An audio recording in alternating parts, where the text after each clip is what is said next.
Imagine a world without chocolate, peanuts, or even coffee. Scary, right? Well, while that might sound extreme, the scientific community agrees that these foods are under threat, and climate change is to blame.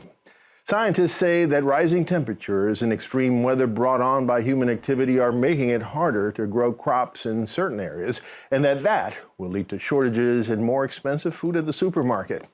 New York and other states are now turning to renewable energy to help reverse this trend. And more advocates are speaking out about the potentially dire effects of climate change on our food supply, including this familiar face. About the intersection of climate change and the global food system. During the course of my presidency, I made climate change a top priority because I believe that for all the challenges that we face, this is the one that will define the contours of this century, more dramatically perhaps than any other. Tonight, we're taking a closer look at the future of our food as part of our ongoing series of reports, Peril and Promise, the Challenge of Climate Change.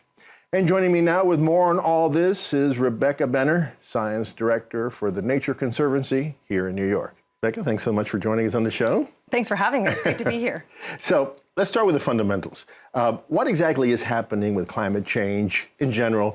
And particularly, how is it affecting our food source? Well, the climate is warming. 16 of the 17 hottest years on record have happened since 2000, including the hottest year on record happening last year. That leads to massive changes in our weather patterns, whether it's droughts or floods, more water at times that we're not expecting it, or less water when we need it. And that obviously has impacts on crops. I mentioned chocolate, peanuts, and coffee as being in peril. I mean, are they really in the endangered list, so to speak? And what are some of the other foods that may be in peril? Yeah, so you've named three that are, for me, some of the most depressing. I survive on Reese's peanut butter. Oh, 2 out of 3. And yes, so you're taking away chocolate and you're taking away peanuts. I literally eat a peanut butter and jelly sandwich every day. Oh, but peanuts, you're making me hungry. Peanuts tend to grow in very flat areas that require a certain level of warmth, but not too much warmth, and a certain amount of rain, but not too much rain. So this is happening mostly in the South. Virginia peanuts, you hear about those a lot. Right. And now, with the changing climate, those areas are getting a lot warmer. And then there's drought, so the peanuts dry up. And then the cacao tree, that's an even more interesting story. So that which produces chocolate, it requires a certain elevation, temperature, and precipitation. And so as things change, yeah, the cacao tree can move up the mountain, but eventually we're going to run out of mountain. And so that could seriously actually inhibit our ability to have chocolate available, particularly at the prices that we see today. And coffee?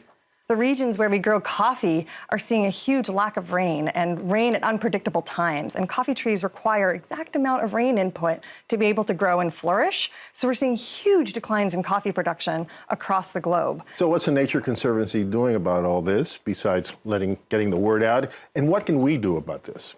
Yeah, the Nature Conservancy really takes a sort of a two-pronged approach. One is that we recognize that the changes that we're feeling from climate change are already happening. So we're trying to help people and nature adapt to those changes around the world, including, of course, farmers, as we try to improve soil health, improve water use, even grow cacao trees in a more sustainable way.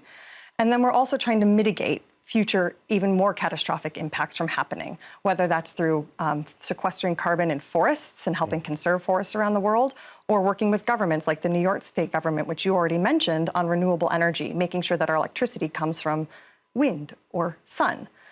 As for what we can do at home, lots of things. There's billions of people on this planet. If we can motivate everybody to use low efficiency light bulbs, for example, you can actually have a huge impact. But as concerns food waste.